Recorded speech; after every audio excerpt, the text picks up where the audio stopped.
Welcome to Utility Mode, the podcast where performance meets real life. I'm Sophie Curtain, elite rugby league athlete, sports nutritionist, and student dietitian. This is where I'll be breaking down the habits, mindset, and reality that helps athletes perform, not just on game day, but in everything that they do. All right, so before we get into it, I want to give you a bit of context about who I am and why I started this podcast. I'm currently playing rugby league at an elite level. I run my own sports nutrition business, and I'm in my final year studying to become a dietitian. So my life is pretty full on. It's training, recovery, rehab, university, work, and clients.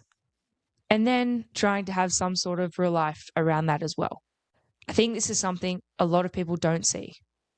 They see game day, they see the highlights, they see the single performances, but they don't see everything that goes into being able to perform at a high level consistently. And that's why I started Utility Mode. I wanted a space where I could talk about what actually happens behind the scenes, what it takes to be consistent, and what really separates players who perform from those who just get through tough sessions. I also want to bring more attention to the women's game because it's growing so fast. But there's still a gap in understanding what it actually takes to compete in that environment. So let's talk about utility mode. If you watch rugby league, you already know what a utility player is. But for those who don't, it's someone who can step into multiple roles, adapt to different situations, and still perform at a high level consistently. And that's exactly how I see performance. Utility mode is about being able to perform no matter what's going on around you, and not when everything's perfect, especially when it's not. The three components to being a great utility, the first of which is adaptability. In the women's game especially, you're not always locked into one role. You might have to change positions, adjust to new teammates, deal with different coaching styles. And outside of footy, it's the same.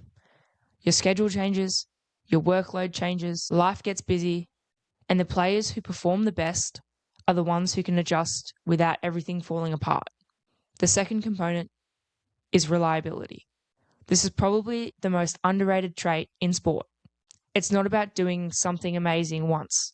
It's about doing the basics well, consistently, showing up ready, doing your job, and being someone your teammate can trust. Because at an elite level, talent isn't rare. The third one is preparation. What do you do before the session, before the game, and before the week even starts? This includes how you fuel, how you recover, how you structure your spare time, because performance doesn't just happen. It's built over time. Now, here's the reality. Most athletes are not set up to perform, consistently at least. And it's not because they don't care. It's because they're often focused on the wrong things. They think, if I just train harder, I'll get better. And although that may be true, what usually happens is they're underfueled, they're not recovering well, therefore they're inconsistent, and then their performance drops. Think about this.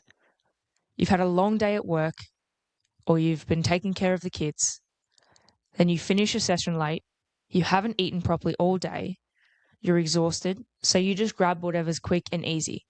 Then you wake up the next day still feeling flat, and you're expected to go all over again. That's the reality for a lot of athletes, especially in the women's game. Then there's the reliance purely on motivation. Motivation is great when it's there, but when you're tired, busy, stressed, overworked, it usually disappears. So if your whole routine depends on motivation, you're likely going to be inconsistent. So this is where utility mode comes in, and I try to keep it really simple. 3 things. The first one is fuel. You don't need to overcomplicate nutrition. However, you do need to make sure that you're doing these things. You're eating enough, you're fueling around your training sessions, and you actually are supporting your workload. Because underfueling is one of the biggest issues I see, especially in female athletes trying to do everything. Secondly, recovery. This isn't optional. Sleep is one of the biggest performance tools that you have. Hydration also matters. And if you're constantly fatigued, your performance is going to reflect that. Lastly, preparation. You have to plan your week. You have to have food ready. And you need to be able to reduce last-minute decisions. Because when things get busy, and they will, preparation is what keeps you consistent. So what does this actually look like in real life? For me, a typical day might include training, physio appointments, rehab, university, client work or consults, content creation, and recovery. So if I don't plan ahead, it gets messy pretty quickly. And don't get me wrong, I'm not perfect either. There are definitely days where things do not go to plan. But the difference is, I've usually got systems in place that help bring me back on track. And that's the goal. Not perfection, but consistency. So, moving forward, this podcast is going to cover the realities of playing in the women's game, what actually happens behind the scenes, female pathways and how young players progress, the differences in NRL and NRLW, and what it takes to really perform consistently, both on and off the field. It's going to be real, practical, and honest. So if you got value from this episode, share it with a teammate or someone who wants to level up their performance. And if you're ready to switch on your own utility mode, this is just the start.